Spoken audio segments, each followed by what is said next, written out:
ആകാശവാണി കവരത്തി.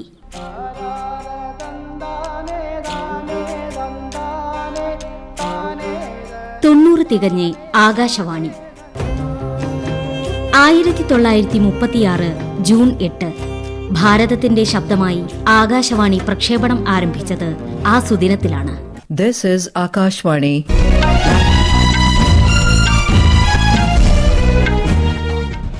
ലോകത്തിലെ ഏറ്റവും വലിയ റേഡിയോ പ്രക്ഷേപണ ശൃംഖലയായി വികസിച്ചു പിന്നീട് ആകാശവാണി.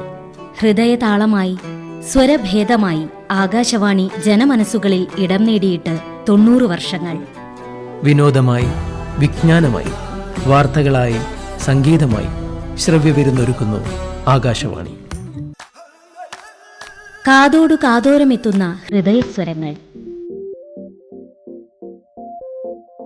പ്രകൃതി ദുരന്തവേളകളിൽ, കാലാവസ്ഥാ വ്യതിയാന സമയത്ത് സാമൂഹ്യ പ്രതിബദ്ധതയോടെ കൈത്താങ്ങാകുന്ന ശ്രവ്യമാധ്യമം ആകാശവാണി. പ്രക്ഷേപണത്തിന്റെ 90 വർഷങ്ങൾ പിന്നിടുന്ന ആകാശവാണി എന്നും ശ്രോതാക്കൾക്കൊപ്പം. വിവിധ സംസ്ഥാനങ്ങൾ, നിരവധി ഭാഷകൾ, അനവധി പ്രാദേശിക ഭാഷകൾ, ഒപ്പം ശ്രോതാക്കളുടെയും പ്രഭാഷകരുടെയും പ്രക്ഷേപകരുടെയും ഹൃദയബന്ധവും വളർന്നു. ഈ അവസരത്തിൽ ആകാശവാണി കവരത്തി നിലയം ഒരുക്കുന്ന പ്രത്യേക പരിപാടി 90 തികഞ്ഞ് ആകാശവാണി. ഇന്ന് ഈ പരിപാടിയിൽ നമ്മളോടൊപ്പമുള്ള അതിഥി ആകാശവാണി മഞ്ചേരിയിലെ മുൻ പ്രോഗ്രാം മേധാവിയും ആകാശവാണിയുടെ കോഴിക്കോട് കവരത്തി നിലയങ്ങളിൽ സേവനമനുഷ്ഠിക്കുകയും ചെയ്ത Shri K Pratap Paul. Institution of homoeopaths കേരളയുടെ അവാർഡ് ജേതാവും കൂടിയാണ് ഇദ്ദേഹം. ഇന്ന് 90 തികഞ്ഞ് ആകാശവാണിയിലൂടെ തന്റെ റേഡിയോ അനുഭവങ്ങൾ പങ്കുവെക്കുന്നു. ആകാശവാണി പ്രക്ഷേപണത്തിന്റെ 90ാം വാർഷികം ആഘോഷിക്കുന്ന ഈ സമയത്ത് ആകാശവാണിയുടെ കവരത്തി നിലയം ആകാശവാണിയിലെ എൻ്റെ അനുഭവങ്ങളെ എനിക്ക് തന്നെ ഒന്ന് അയവിറക്കാൻ നൽകിയ ഈ വലിയ അവസരത്തിന് ഞാൻ ആദ്യം തന്നെ നന്ദി പറയുകയാണ്. ആകാശവാണിയുടെ കോഴിക്കോട്, മഞ്ചേരി, കവരത്തി നിലയങ്ങളിൽ സേവനം ചെയ്യാനുള്ള ഒരു ഭാഗ്യം തീർച്ചയായിട്ടും സർവേശ്വരൻ എനിക്ക് നൽകി. കോഴിക്കോട് നിലയത്തിൽ ട്രാൻസ്മിഷൻ എക്സിക്യൂട്ടീവായിട്ടും കോഴിക്കോട്, മഞ്ചേരി നിലയങ്ങളിൽ പ്രോഗ്രാം എക്സിക്യൂട്ടീവായിട്ടും പിന്നെ ഏറ്റവും ഒടുവിൽ ആകാശവാണി മഞ്ചേരി FM നിലയത്തിൻ്റെ പ്രോഗ്രാം മേധാവിയായിട്ടുമൊക്കെ ജോലി ചെയ്യാൻ സാധിച്ചു. ആകാശവാണി കവരത്തി നിലയത്തിൽ 2 തവണ ടൂറിൽ വന്നിട്ടുണ്ട്. 1997 2022 കവരത്തിയിലേക്ക് വരുവാനും അവിടെ സേവനം ചെയ്യാനൊക്കെ അവസരം ലഭിച്ചിട്ടുണ്ട്. അതുകൊണ്ട് ആകാശവാണി കവരത്തി നിലയത്തെക്കുറിച്ചും അവിടെ എൻ്റെ കൂടെ ജോലി ചെയ്തവരെ കുറിച്ചും ഒക്കെ ഉള്ള നല്ല ഓർമ്മകൾ ഇപ്പോഴും എൻ്റെ ഹൃദയത്തിൽ ഞാൻ സൂക്ഷിച്ചു വരുന്നുണ്ട്. ഒരു റേഡിയോ പ്രൊഫഷണൽ അല്ലെങ്കിൽ ഒരു ബ്രോഡ്കാസ്റ്റ് ജേർണലിസ്റ്റ് ജനഹൃദയങ്ങളിലേക്ക് എളുപ്പം കടന്നു ചെല്ലുന്നത് ഒരു അവതാരകനാവുമ്പോഴാണ്. പ്രത്യേകിച്ച് ശ്രോതാക്കളുമായി ഒരു പ്രത്യേക സൗഹൃദ ബന്ധമൊക്കെ സ്ഥാപിക്കാൻ പറ്റും ഒരു അവതാരകനാവുമ്പോൾ. ജനങ്ങളുടെ സ്നേഹവും കരുതലും ഒരുപാട് അനുഭവിച്ചിട്ടുള്ള ഒരു അവതാരകൻ തന്നെയാണ് ഈ വിനീതൻ.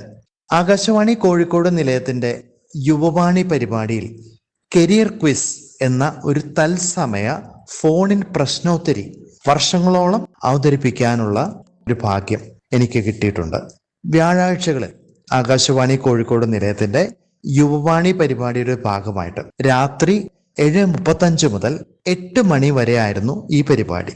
ആ സമയത്ത് മത്സര പരീക്ഷകൾക്ക് വേണ്ടി തയ്യാറെടുക്കുന്ന ഇപ്പൊ bank, PSC, railway, staff selection commission, അതുപോലെ തന്നെ UPSCയുടെ സിവിൽ സർവീസ് പരീക്ഷകൾ, ഇതിനൊക്കെ തയ്യാറെടുക്കുന്ന കുട്ടികൾ അവര് ആകാശവാണി കോഴിക്കോട് നിലയത്തിന്റെ ഈ കരിയർ ക്വിസ് പ്രോഗ്രാമിലേക്ക് വിളിക്കാറുണ്ട്. വളരെ സ്മാർട്ടായിട്ട്, വളരെ ക്വാളിഫൈഡ് ആയിട്ട്, വലിയ ഗ്ലാമറസ് ആയിട്ടുള്ള മത്സര പരീക്ഷകളൊക്കെ എഴുതുന്ന കുട്ടികളാണ് സാധാരണ വിളിക്കുക. അപ്പൊ ഇതിൻ്റെ ഇടയിൽ ഉണ്ണികൃഷ്ണൻ എന്ന് പറഞ്ഞിട്ട് ഒരു ബാലുശ്ശേരിക്കാരൻ വിളിക്കാറുണ്ട്. ആള് 10ാം ക്ലാസ്സും ഗുസ്തിയാണ്. ഒരു അറക്കമില്ലിൽ എന്ന് വെച്ചാൽ ഒരു സോമിൽ, നമുക്കറിയാലോ ഈ മരം അല്ലെങ്കിൽ തടി അത് ഈർന്ന് പലകകളാക്കാനും അതുപോലെ തന്നെ ഉരുപ്പിടികളൊക്കെ ആക്കാൻ വേണ്ടിയിട്ടുള്ള ഉപയോഗിക്കുന്ന ഒരു മില്ലാണ്. അവിടെ ജോലി ചെയ്യുന്ന ഒരു വ്യക്തിയായിരുന്നു നമ്മുടെ ഉണ്ണികൃഷ്ണൻ. അപ്പോൾ ഉണ്ണി അദ്ദേഹത്തിന് കോച്ചിങ് ക്ലാസ്സിന് പോകാനോ മത്സര പരീക്ഷകൾക്ക് വേണ്ടി തയ്യാറെടുക്കാനോ സാധാരണ സമയം കിട്ടാറില്ല. വൈകുന്നേരം വരെ അറക്കമില്ലിൽ ജോലിയുണ്ട്. അപ്പൊ വൈകുന്നേരങ്ങളിൽ ജോലി കഴിയുമ്പോൾ പുള്ളി നേരെ വെച്ച് വിടുന്നത് ബാലുശ്ശേരിയിലുള്ള ലൈബ്രറികളിലേക്കാണ്. അപ്പൊ അവിടുത്തെ ലൈബ്രറിയിൽ പോവും, അവിടെയുള്ള എല്ലാ പത്രങ്ങളും വായിക്കും, മാസികകളും വായിക്കും. പിന്നെ ഈ വ്യാഴാഴ്ച വൈകിട്ട് 7:35 ഈ കരിയർ ക്വിസിൽ പങ്കെടുക്കുകയും ചെയ്യും. ഇതാണ് പുള്ളിയുടെ മത്സര പരീക്ഷയ്ക്ക് വേണ്ടിയിട്ടുള്ളൊരു തയ്യാറെടുപ്പ്. അപ്പൊ ഇങ്ങനെ ഇരിക്കുമ്പോൾ എനിക്ക് സത്യം പറഞ്ഞാൽ ഈ ഉണ്ണി വിളിക്കുമ്പോൾ അത്ര അങ്ങോട്ട് ഇഷ്ടമാവണില്ല. കാരണം ആള് വെറും 10ാം ക്ലാസ്സും ഗുസ്തിയാണ്. എളുപ്പമുള്ള വല്ല ചോദ്യങ്ങളും ചോദിച്ച് ഒഴിവാക്കാൻ നോക്കും, ചിലപ്പോൾ ഫോൺ കട്ട് ചെയ്യാൻ നോക്കും. പക്ഷെ ചോദിക്കുന്ന ചോദ്യങ്ങൾക്ക് സാധാരണ പുള്ളി നല്ല തരത്തിലുള്ള ഉത്തരങ്ങൾ ഇങ്ങോട്ട് തരാറുണ്ട്. പക്ഷെ എൻ്റെ മനസ്സിൽ എന്തോ ഈ കരിയർ ക്വിസ് എന്ന് പറയുമ്പോൾ നമുക്കറിയാലോ, എൻ്റെ മനസ്സിൽ അത് വലിയ വലിയ പരീക്ഷകളൊക്കെ എഴുതുന്ന നല്ല ബ്രൈറ്റ് ആയിട്ടുള്ള, നല്ല സ്മാർട്ട് ആയിട്ടുള്ള അങ്ങനത്തെ കുട്ടികൾ വിളിക്കണം. അപ്പോഴാണ് പ്രോഗ്രാമിന് ഒരു പകിട്ടുണ്ടാവുക. അപ്പൊ എനിക്ക് എൻ്റെ പ്രോഗ്രാം നന്നാക്കാൻ വേണ്ടി നല്ല നല്ല ആൾക്കാർ വിളിക്കണം എന്നായിരുന്നു എൻ്റെ മനസ്സിൻ്റെ അടിയിൽ കിടന്ന ഒരു വികാരം. കുറച്ച് മാസങ്ങൾ ഇങ്ങനെ പോയി. പിന്നെ അത് കഴിഞ്ഞ് മാസങ്ങൾ വർഷങ്ങളായി. അങ്ങനെ ഒരു സുപ്രഭാതത്തിൽ എനിക്ക് ഒരു ഫോൺ കോൾ വരികയാണ് ഒരു അജ്ഞാത നമ്പറിൽ നിന്ന്. പ്രതാപ് സാറല്ലേ, ഇത് കരിയർ ക്വിസിലൊക്കെ പങ്കെടുത്തിരുന്ന ഉണ്ണികൃഷ്ണനാണേ, ബാലുശ്ശേരി എന്നാ വിളിക്കണത്. എനിക്ക് പ്രതാപ് സാറെ ഒരു ജോലി കിട്ടി കോഴിക്കോട് ജില്ലാ കോടതിയിൽ OA ആയിട്ട്, അതായത് ഒരു ക്ലാസ് 4 സ്റ്റാഫായിട്ട് എനിക്ക് ജോലി കിട്ടിയെന്ന്. എനിക്ക് അങ്ങോട്ട് വിശ്വസിക്കാൻ പറ്റുന്നുണ്ടായിരുന്നില്ല. ആദ്യമായിട്ടായിരുന്നു എൻ്റെ ജീവിതത്തിൽ ഒരാള് അയാൾക്ക് ജോലി കിട്ടിയെന്നും ആ ജോലി കിട്ടാൻ കാരണം കരിയർ ക്വിസും താങ്കളുടെ ആ ഇടപെടലൊക്കെ ആണെന്നൊക്കെ പറഞ്ഞുകൊണ്ട് എന്നെ ഇങ്ങോട്ട് വിളിക്കുന്നത്. സത്യം പറഞ്ഞാൽ എൻ്റെ കണ്ണ് നിറഞ്ഞു. പക്ഷെ ആ സമയത്ത് ഞാൻ എൻ്റെ മനസ്സിൽ കണ്ണ് നിറയാനുള്ളൊരു കാരണം, ഉണ്ണികൃഷ്ണന് ജോലി കിട്ടി എന്നുള്ളത് എനിക്ക് വലിയ സന്തോഷം തന്നൊരു സംഗതി തന്നെയാണ്. പക്ഷെ അതേ സമയത്ത് പലപ്പോഴായിട്ട് ഞാൻ ഉണ്ണിയെ ഒഴിവാക്കാൻ നോക്കിയിരുന്നു. അത് എനിക്ക് വലിയൊരു കുറ്റബോധമാണ് എന്നിൽ സൃഷ്ടിച്ചത്. കാരണം ക്വിസ് മാസ്റ്റർ എന്ന് പറയുമ്പോൾ സാധാരണ എല്ലാവരും പറയും സർവവിജ്ഞാന കോശമാണ്, എല്ലാം അറിയുന്ന ഒരു ബുദ്ധി രാക്ഷസനാണ്. അപ്പൊ എല്ലാവരും അങ്ങോട്ട് ചോദിച്ചിട്ട് അല്ലെങ്കിൽ വിളിക്കുന്നവരോട് ചോദ്യം ചോദിച്ച് അവരെ കുഴപ്പിച്ച് സ്മാർട്ടായിട്ട് ഉത്തരങ്ങൾ പറയുന്ന ഒരാളാണ് ഒരു കേമൻ എന്നൊരു തോന്നലൊക്കെ ആയിരുന്നു അന്നുണ്ടായിരുന്നത്.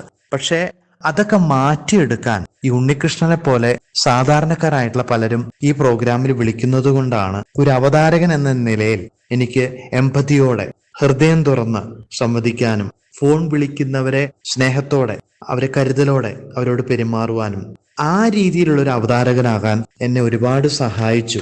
പ്രത്യേകിച്ച് ഈ കരിയർ ക്വിസ് എന്നുള്ള പരിപാടി. അപ്പൊ അതിലൂടെ സാധാരണ നമ്മൾ പറയും അവതാരകനെ കേട്ടിട്ട് നന്നായവരാണ് ഈ സാധാരണ പ്രോഗ്രാമിലേക്ക് വിളിക്കുന്നവർ. പക്ഷെ ഇവിടെ ഇതാ ഒരു പാവം അവതാരകൻ, ആ അവതാരകനെ രൂപപ്പെടുത്തിയെടുക്കുന്നതിൽ, നല്ല രീതിയിൽ അയാളെ കൈപിടിച്ച് ഉയർത്തുന്നതിൽ സാധാരണക്കാരനായ ഉണ്ണികൃഷ്ണൻ വഹിച്ച റോള് വലുതാണ്. തീർച്ചയായിട്ടും ഞാൻ വളരെ സന്തോഷത്തോടെയാണ് ഞാൻ അതിനെ കാണുന്നത്. വർഷങ്ങൾ വീണ്ടും കടന്നു പോയപ്പോൾ ഈ അടുത്ത സമയത്ത് എനിക്ക് വീണ്ടും ഉണ്ണികൃഷ്ണനായിട്ട് സംവദിക്കാൻ ഉള്ളൊരു അവസരം കിട്ടി. ഞാൻ ഫേസ്ബുക്കിൽ ഒരു പോസ്റ്റ് ഇട്ടിട്ടുണ്ടായിരുന്നു ഈ കരിയർ ക്വിസിന്റെ അനുഭവമൊക്കെ വെച്ചിട്ട്, ഉണ്ണികൃഷ്ണന്റെ കഥയൊക്കെ വെച്ചിട്ട്. അപ്പൊ അദ്ദേഹമായിട്ട് കോണ്ടാക്ട് ചെയ്യാൻ പറ്റി. അപ്പൊ മനസ്സിലാക്കുന്നത് ഇപ്പൊ പുള്ളി കോടതിയിൽ ആ ഒരു ക്ലാസ് 4 സ്റ്റാഫ് അല്ല, വീണ്ടും പരീക്ഷകൾ എഴുതി അദ്ദേഹം മുക്കം എന്ന് പറയുന്ന സ്ഥലത്ത് സിവിൽ സപ്ലൈസ് ഡിപ്പാർട്ട്മെന്റിൽ സീനിയർ ക്ലർക്കായിട്ട് ജോലി ചെയ്യുകയാണ് ഇപ്പൊ നമ്മുടെ PK ഉണ്ണികൃഷ്ണൻ. തമാശയ്ക്ക് പലരും പറയും, അയാൾ റേഡിയോനെ പോലെയാണെന്ന്. എന്ന് പറഞ്ഞാൽ ഒന്നും അങ്ങോട്ട് പറയാൻ പറ്റില്ല. റേഡിയോ എപ്പോഴും ഇങ്ങോട്ട് പറയണ ഒരു മാധ്യമമായിട്ടാണല്ലോ പണ്ട് കണ്ടിരുന്നത്. പക്ഷെ ആ കാലമൊക്കെ പോയി. റേഡിയോ എന്ന് പറയുമ്പോൾ ഇപ്പൊ ഫോണിൻ പരിപാടികൾ വളരെ പോപ്പുലർ ആണ് റേഡിയോയില്. അപ്പൊ അതുകൊണ്ട് തന്നെ ശ്രോതാക്കൾക്ക് പറയാനുള്ളതും റേഡിയോ അവതാരകന് പറയാനുള്ളതും ഒരേ സമയത്ത് എല്ലാവർക്കും ശ്രവിക്കാൻ പറ്റും. അപ്പൊ അങ്ങനെ ഒരു ഈക്വാലിറ്റിയുടെ ഒരു ലോകത്തിലേക്കാണ് നമ്മളിപ്പോ വന്നിട്ടുള്ളത്. അപ്പൊ റേഡിയോ അവതാരകൻ എന്ന് പറയുമ്പോൾ അദ്ദേഹം ഒരു വലിയ കൊമ്പത്തിരിക്കുന്ന ഒരാളൊന്നുമല്ല. സാധാരണക്കാരായിട്ട് നല്ല രീതിയിൽ സ്നേഹത്തോടെ ഹൃദയമുള്ള ഒരു അവതാരകനായിട്ട് എമ്പതിയോടുകൂടെ ഈ ഫോണിൻ പരിപാടികൾ ചെയ്യാനും അവതരിപ്പിക്കാനും ഒക്കെ ഒരു നിമിത്തമായത്, പ്രത്യേകിച്ച് എന്റെ ജീവിതത്തിൽ ഒരു നിമിത്തമായത് ഈ ബാലുശ്ശേരിക്കാരനായ ആ പാവം ഉണ്ണികൃഷ്ണനാണ്. അദ്ദേഹത്തിന്റെ കോൺട്രിബ്യൂഷൻ വലുതാണ്. ഇതിനുശേഷം യൂത്ത് എക്സ്പ്രസ്, SM സ്വീറ്റ്, പിന്നെ അതേപോലെ Thursday morning show, calling the youth, അങ്ങനെയുള്ള ഒരുപാട് ജനപ്രിയ റേഡിയോ പരിപാടികൾ, റേഡിയോ ഷോസ്, ലൈവ് ഫോണിനും ഉണ്ട്, അല്ലാത്തതും ഉണ്ട്, ഇന്റർവ്യൂ ബേസ്ഡും ഉണ്ട്. അങ്ങനെയുള്ള ഒരുപാട് പരിപാടികൾ തന്മയത്വത്തോടുകൂടെ അവതരിപ്പിക്കാനും സാധാരണക്കാരായ ശ്രോതാക്കളുമായി നല്ല രീതിയിൽ ഇടപെട്ടുകൊണ്ട് പ്രോഗ്രാംസ് ഒരുപാട് ചെയ്യാനുള്ള ഒരു അവസരം എനിക്ക് എന്റെ കരിയറിൽ വന്നു. അപ്പൊ അതിന് ഞാൻ എപ്പോഴും തിരിഞ്ഞു നോക്കുമ്പോൾ ഞാൻ എപ്പോഴും എന്റെ ആകാശവാണിയോടും അതുപോലെ തന്നെ അതിൽ വിളിച്ച ഓരോരുത്തരോടും ഉള്ള ഒരു നന്ദി ഞാൻ ഈ സമയത്ത് രേഖപ്പെടുത്തുകയാണ്. കരിയർ ക്വിസ് പരിപാടിയിലൂടെ ലഭിച്ച ഒരു പാഠമാണ് എനിക്ക് ഈ കരിയർ ക്വിസ് എനിക്ക് സമ്മാനിച്ചത്. അതിലൂടെയാണ് ശരിക്കും പറഞ്ഞാൽ എനിക്കൊരു അവതാരകനായിട്ട് വളരുവാൻ ഇടയാക്കിയത്. പാട്ടോർമ്മ. റഫീഖ് അഹമ്മദിന്റെ വരികൾക്ക് ഗസൽ ചക്രവർത്തിയായിരിക്കുന്ന ഷഹബാസ് അമനാണ് സംഗീത സംവിധാനം നിർവഹിച്ചിരിക്കുന്നത്. ഇതിന്റെ കൂടെ വിജയ് യേശുദാസിന്റെ ശബ്ദം കൂടി ആകുമ്പോൾ അത് നമ്മളെ വല്ലാത്തൊരു ലോകത്തിലേക്ക് നമ്മളെ എത്തിക്കുന്നുണ്ട്. ഒരു കേൾവിക്കാരന്റെ ഹൃദയത്തിലേക്ക് നേരിട്ട് സംവദിക്കുന്ന പോലെ തോന്നിയിട്ടുണ്ട്. പ്രത്യേകിച്ച് ഈ മഴ കൊണ്ട് മാത്രം മുളയ്ക്കുന്ന വിത്തുകൾ എന്നാരംഭിക്കുന്ന ഗാനം. സ്പിരിറ്റ് എന്ന സിനിമയിലെ ഈ പാട്ട് വല്ലാത്തൊരു ഇന്റിമസിയുടെ ഒരു മൂഡാണ് നമുക്ക് സമ്മാനിക്കുന്നത്. അതുപോലെ തന്നെ ഈ വരികൾക്ക് ഗസൽ സംഗീതമാണ് നൽകിയിരിക്കുന്നത്. എന്തുകൊണ്ടും സ്പിരിറ്റ് എന്ന സിനിമയിലെ ഈ മഴ കൊണ്ട് മാത്രം എന്ന് തുടങ്ങുന്ന ഗാനം ഞാൻ നേരത്തെ പറഞ്ഞ എൻ്റെ അനുഭവമായിട്ട്, പ്രത്യേകിച്ച് കരിയർ ക്വിസ് എന്ന പരിപാടിയിൽ എൻ്റെ കൂടെ ഉണ്ടായിരുന്ന ഉണ്ണികൃഷ്ണനുമായിട്ടുള്ള ആ ഒരു ബന്ധം, ആ ഒരു റിലേഷൻഷിപ്പിന്റെ ഒരു ആത്മാവിലേക്ക് തീർച്ചയായിട്ടും ഇറങ്ങിച്ചെല്ലുന്ന ഒരു ഗാനം തന്നെയാണ് റഫീഖ് അഹമ്മദിന്റെ മഴ കൊണ്ട് മാത്രം മുളയ്ക്കുന്ന വിത്തുകൾ എന്ന ഗാനം.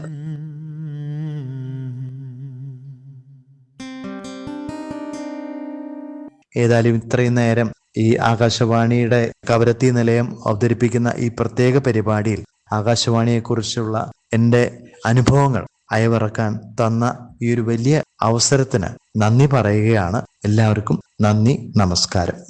ആകാശവാണി മഞ്ചേരിയിലെ മുൻ പ്രോഗ്രാം മേധാവിയും ആകാശവാണിയുടെ കോഴിക്കോട് കവരത്തി നിലയങ്ങളിൽ സേവനമനുഷ്ഠിക്കുകയും ചെയ്ത ശ്രീ കെ പ്രതാപ് പോൾ പങ്കുവച്ച റേഡിയോ അനുഭവങ്ങളാണ് ശ്രോതാക്കൾ ഇതുവരെ കേട്ടത്. ഈ പരിപാടി തയ്യാറാക്കിയത് BB സമയ, സലാഹിയ മൻസൂർ.